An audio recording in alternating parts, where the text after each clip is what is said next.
اور باطل کے جو الفاظ ہیں وہ تقریباً تھوڑے بہت فرق کے ساتھ ہم مانی ہیں. یعنی باطل کے لفظ میں یا باطل جس چیز کی طرف اشارہ کرتا ہے اس میں انکار کا عنصر غالب ہوتا ہے، وہ حق کے مقابلے میں باطل ہے.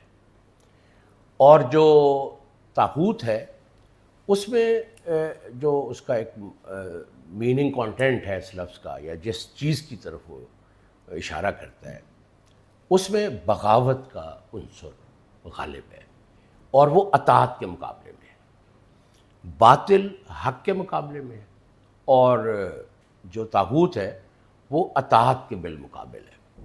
اچھا، اب میں ان دونوں کو تقریباً ہم مانی سمجھتا ہوں، اس فرق کے ساتھ کہ باطل میں انکار غالب ہے اور طاغوت میں سرکشی یا بغاوت غالب ہے. اس میں جو سب سے اہم چیز ہے وہ یہ جاننا ضروری ہے کہ باطل اور طاغوت دونوں اپنے تاریخی مصداقات رکھتے ہیں. یعنی باطل اور طاغوت مشار الیہ ہیں. ہم یہ تاریخ میں حق اور جو ایک سرنڈر ہے یا اطاعت ہے اس کے بالمقابل وہ اپنے آپ کی جو تاریخی تشکیل کرتے ہیں وہ ایک طرح سے مشار الیہ ہے. دوسری جو بہت اہم بات ہے جس کی طرف ان ساری گفتگوؤں کے بعد جس کے بارے میں ہمیں بہت سنجیدگی سے سوچنا چاہیے وہ یہ ہے کہ جو علمی گفتگو کا اور مذہبی گفتگو کا جو بنیادی ترین پیراڈائم ہے یعنی وہ ہے کفر و اسلام کا. یعنی ہم جو بھی گفتگو کرتے ہیں یعنی اسلام نے تہذیب کو صاف ظاہر پیدا کیا اور ہر تہذیب ایک تاریخی تشکیل رکھتی ہے. اس تاریخی تشکیل کو کے اندر رہتے ہوئے جب ہم بات کرتے ہیں تو وہ ایک اس کا غیر ہوتا ہے. جیسے آج کی موجودہ مغربی تہذیب جو ہے اس کا ایک سیلف سٹیٹمنٹ ہے، اس کی ایک تاریخی تشکیل ہے جو ایکسیسیبل ہے، جو ہم جانتے ہیں کہ یہ مغربی تہذیب ہے، اس کے یہ خواص ہیں، اس میں یہ چیزیں پائی جاتی ہیں. اور مغربی تہذیب اپنے آپ کو دوسری تہذیبوں سے ایک ایکسکلوسیوٹی کے ساتھ دیکھنے کا ایک داعیہ رکھتی ہے.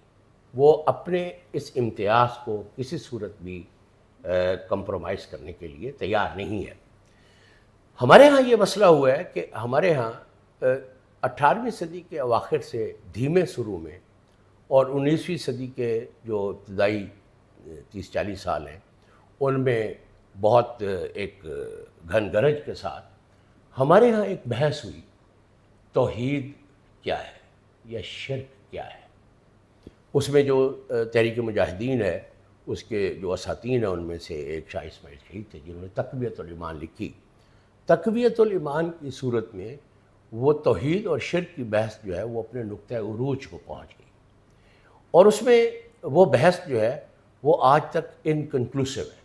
یعنی اس بحث کا کوئی فیصلہ نہیں ہو سکا ہے. لیکن اس گفتگو کے اس جو ایک کنٹروورسی تھی یا آپس میں جو ایک مناقشہ تھا علمی، اس کے مسلم معاشرے اور خاص طور پر مسلم شعور پر اور ہمارے علوم پر اس کے بہت گہرے اثرات مرتب ہوئے.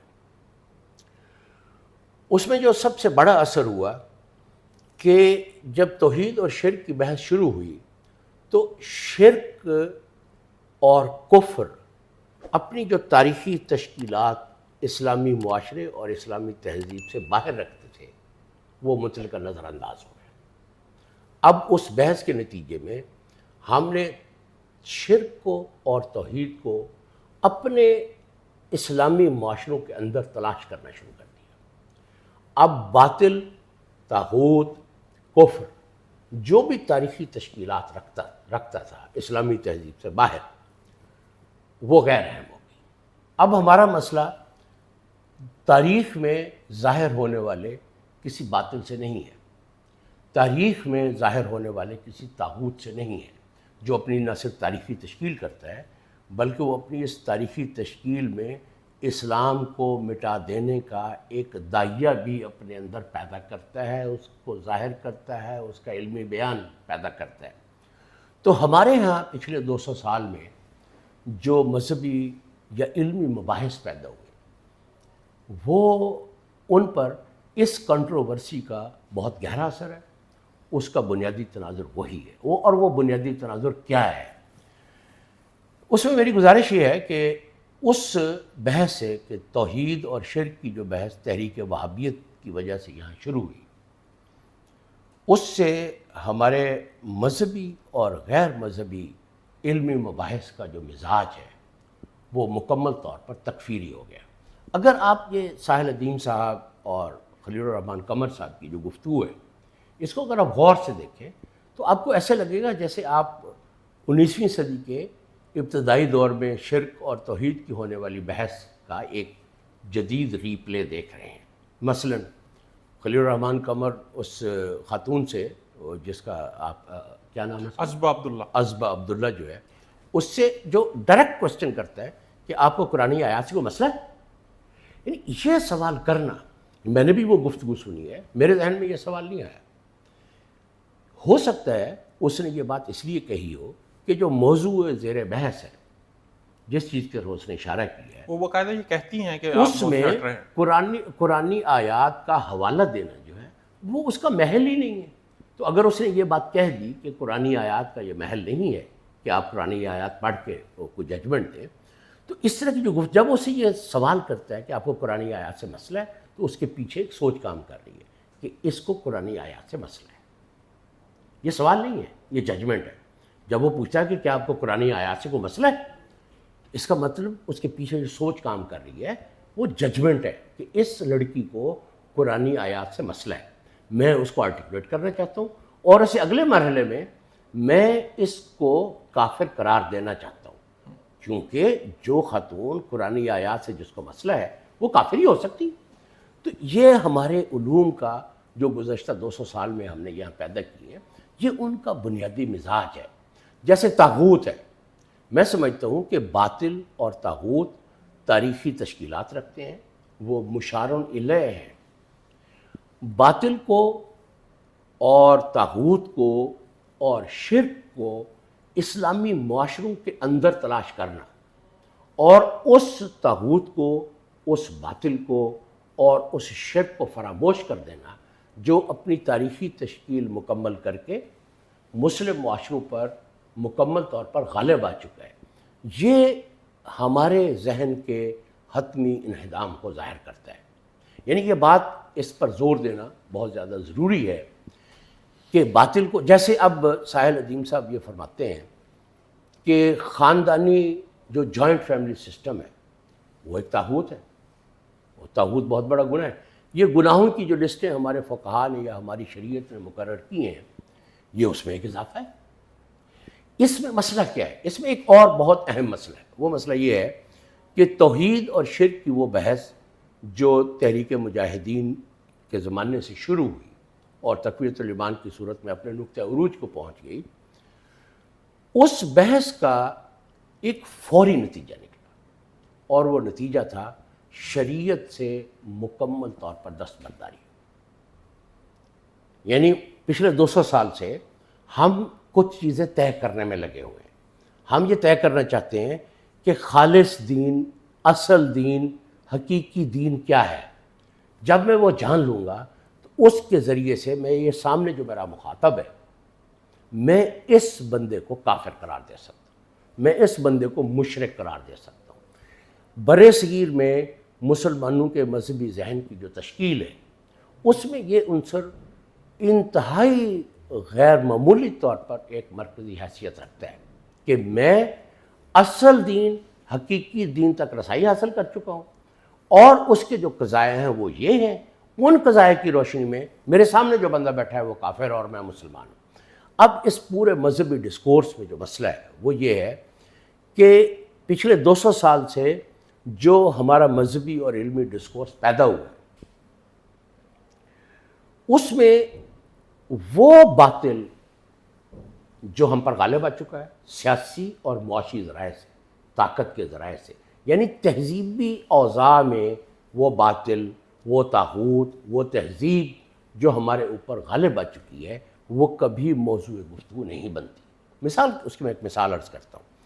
اگر یہ کہا جائے کہ امریکہ ایک کافر تہذیب ہے اور اس کا جو اکیڈیمیا ہے جو بہت بڑا علم پیدا کرتا ہے، جو علم کا دنیا میں ظاہر ہونے والا سب سے بڑا کارخانہ ہے، اگر ہم اس کو کہیں کہ یہ کافر اکیڈیمیا ہے، اگر یہ دو لفظ آپ بول دیتے ہیں تو مہذب لوگ آپ کو اپنی کمپنی میں نہیں بٹھائیں گے۔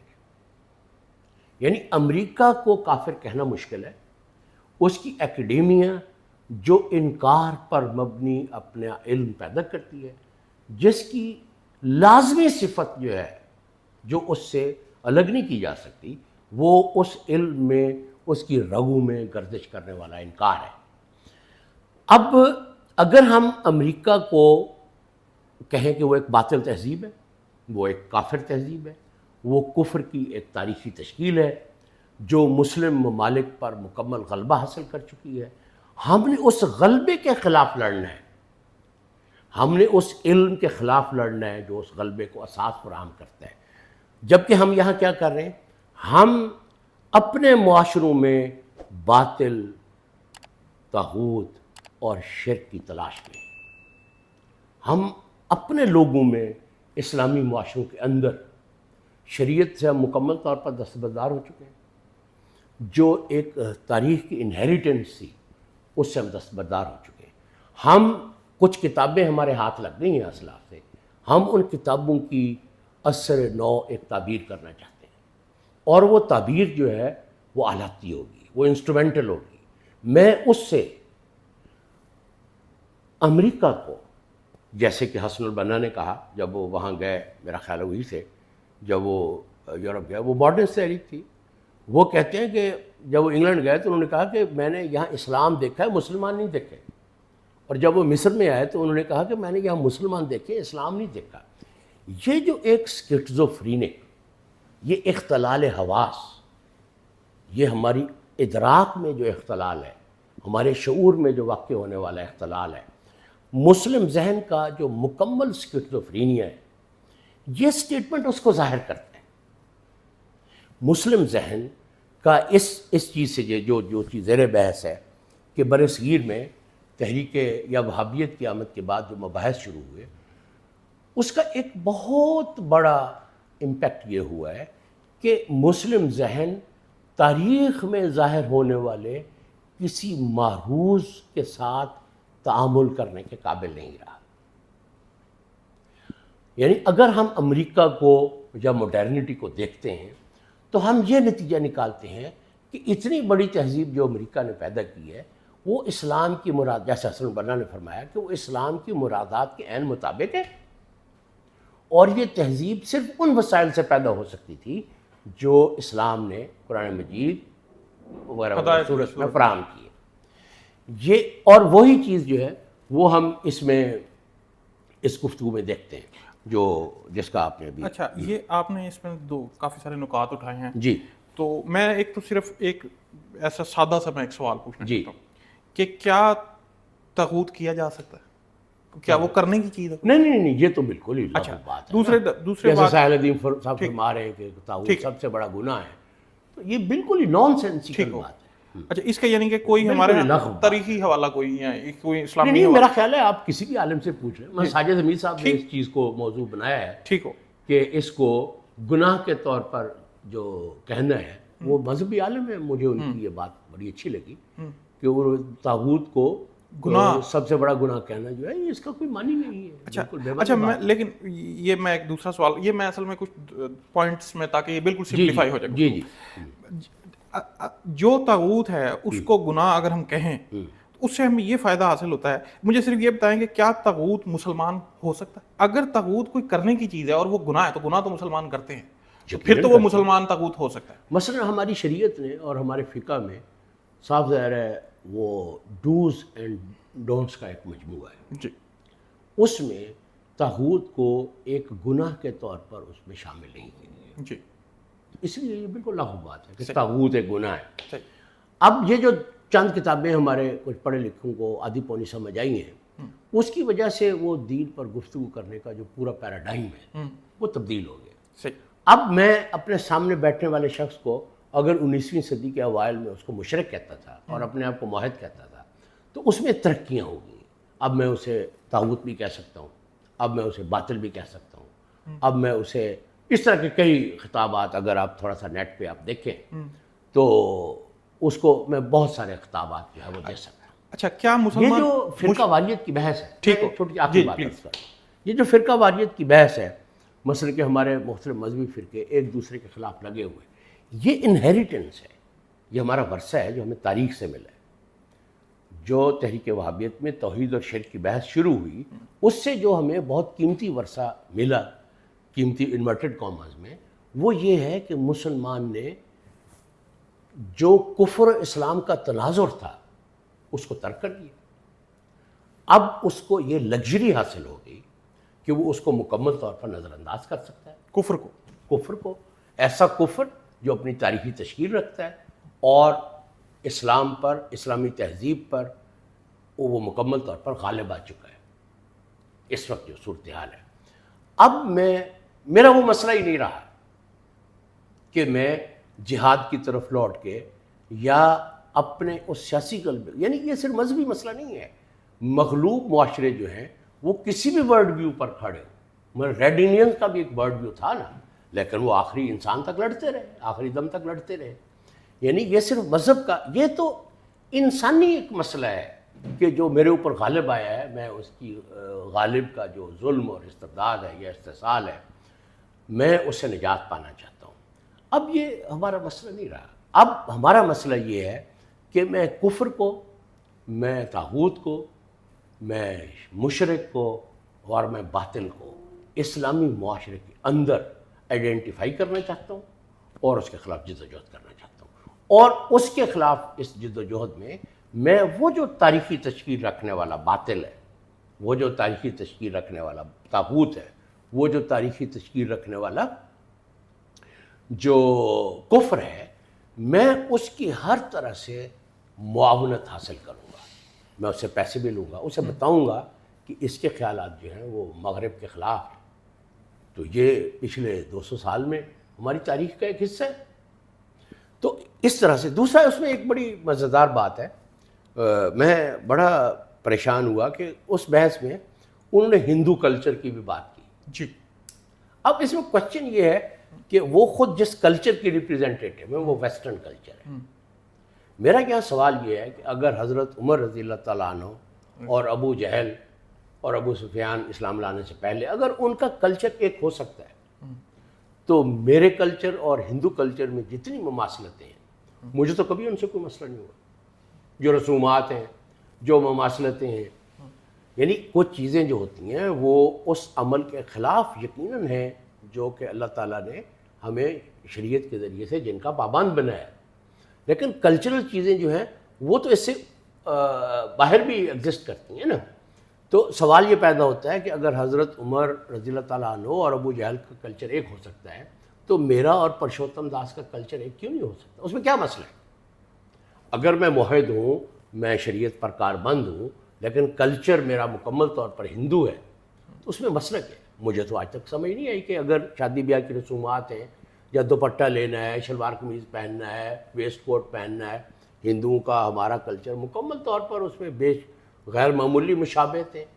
اگر میں سرائکی زبان بولتا ہوں تو جو سرائکی بولنے والے ہندو ہیں یا سرائکی بولنے والے سکھ ہیں، یا میں پنجابی بولتا ہوں یا کوئی سندھی زبان بولتا ہوں، ان کے ساتھ جو ایک کلچرل افینٹی ہے ہماری، اس سے کیا مسائل پیدا ہوتے ہیں؟ میری سمجھ میں تو یہ کبھی بات نہیں ہے کہ ہندو کلچر، اگر میں نے اپنی زندگی جو ہے وہ گزاری ہے، جوائنٹ فیملی سسٹم جو ہے وہ یہاں کے کلچر کا حصہ تھا، یہاں کے کلچر کا حصہ ہونے کی حیثیت سے اگر وہ مسلمانوں میں بھی جاری رہا ہے تو اس میں کیا پرابلم ہے؟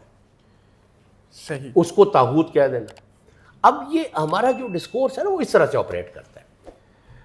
اور اگر وہ گفتگو جاری رہتی تو مجھے یہ اندیشہ تھا کہ وہ جو عزبہ عبداللہ ہے وہ طاغوت کا خطاب لے کر وہاں سے اٹھتی، یعنی نسوانی طاغوت کے دریافت کرنے میں بہت اہم پیش رفت ہوتی ہے کہ آخر کار ہمارے علماء کرام نے نسوانی طاغوت بھی دریافت کر لیا ہے جو عزبہ عبداللہ کی صورت میں اس وقت وہاں موجود ہے.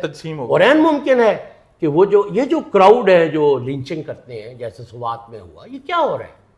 یہ اسی ذہنیت کی ایک ریفلیکشن ہے کہ میں نے کفر کو، شرک کو مذہب کے دشمن کو، اللہ اور اللہ کے دشمن کو، جو اس کا اللہ اور اللہ کے رسول کا حقیقی دشمن ہے، مسلمانوں کے در پہ آزار ہے، مسلمانوں کے معاشروں پر غالب آ چکا ہے، مجھے اس سے کوئی مسئلہ نہیں ہے، کیونکہ میں نے وہاں نوکری کرنے جانا ہے، میں نے تعلیم کے لیے بچے کو وہاں بھیجنا ہے، اس سے مجھے کوئی مسئلہ نہیں ہے۔ میں وہ کام جو ہے وہ اپنے معاشرے میں کرنا چاہتا ہوں، میں اللہ اور اللہ کے رسول کو جو علل اعلان دنیا میں کہتا ہے اس سے مجھے کوئی مسئلہ نہیں، لیکن یہاں میں تلاش میں ہوں۔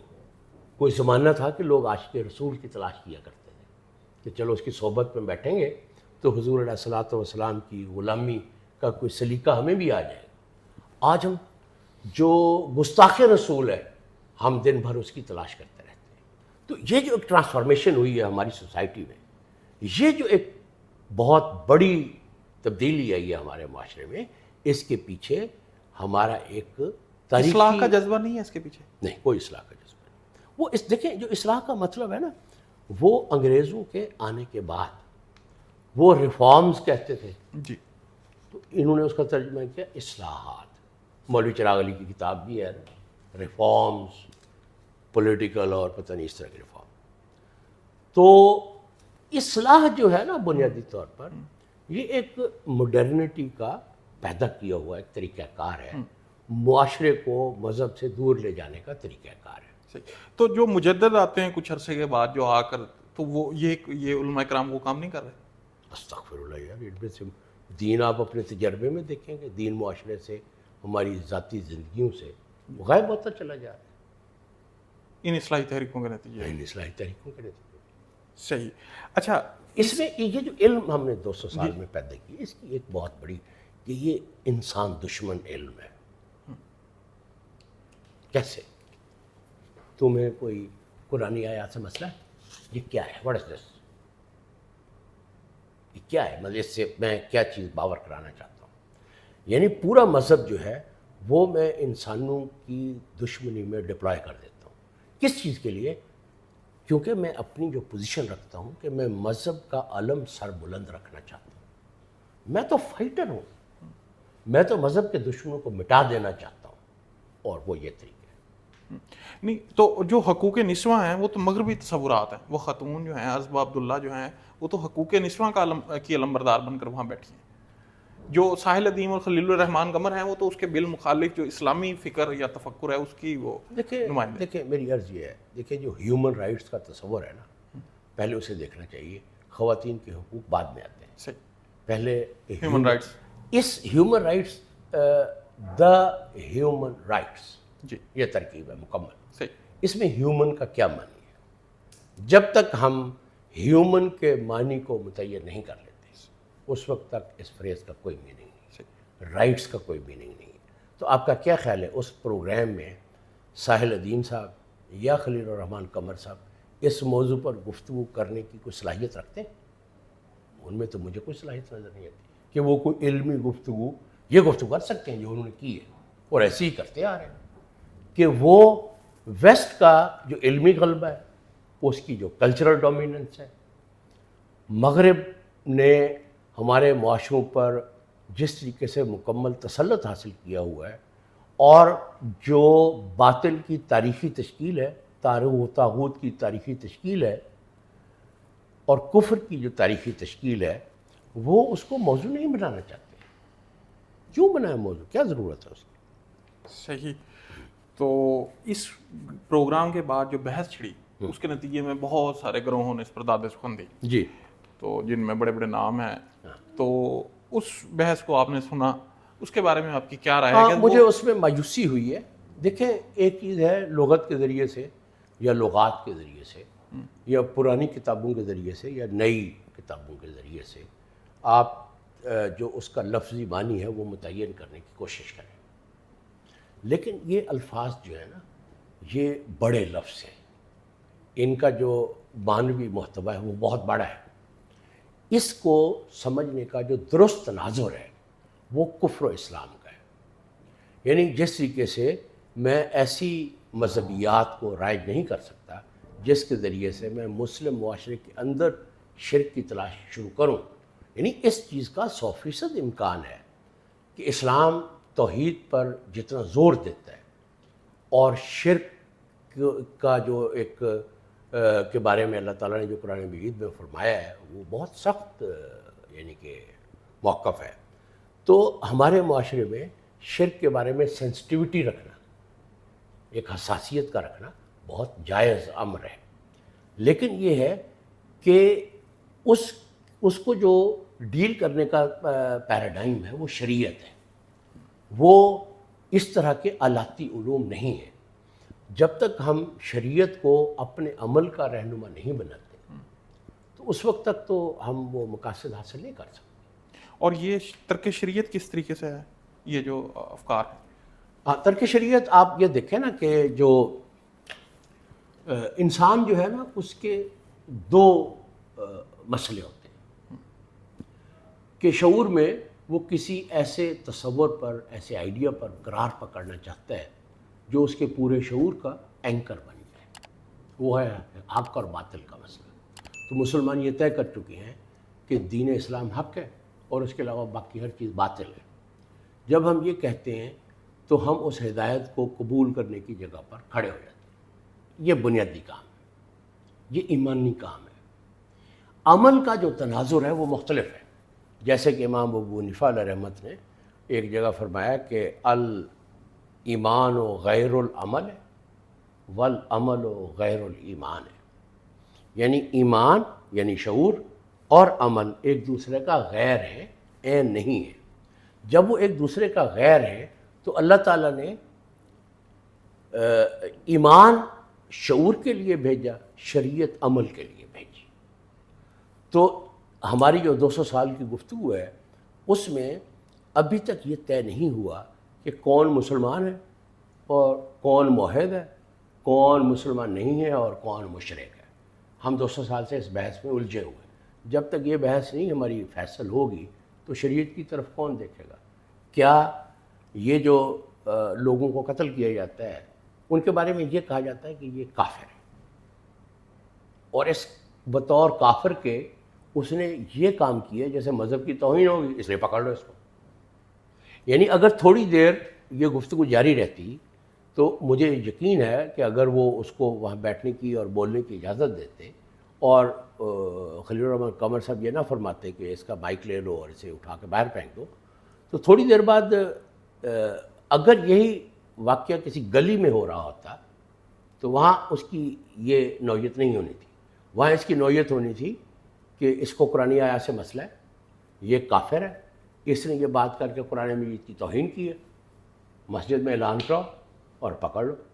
تو جس طریقے سے ایک نسوانی طاغوت کی دریافت ہوئی ہے اس طریقے سے ہو سکتا ہے وہ جو حلوہ والی اچھڑے والی خاتون تھی وہ تو بچ گئی، جس کے بارے میں کہا تھا اس نے عربی وطن پہنا ہوا ہے، تو اس کا بچنا شاید محال ہوتا.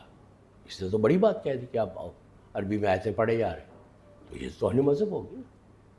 اس سے موت تک چند قدم کا فاصلہ ہے.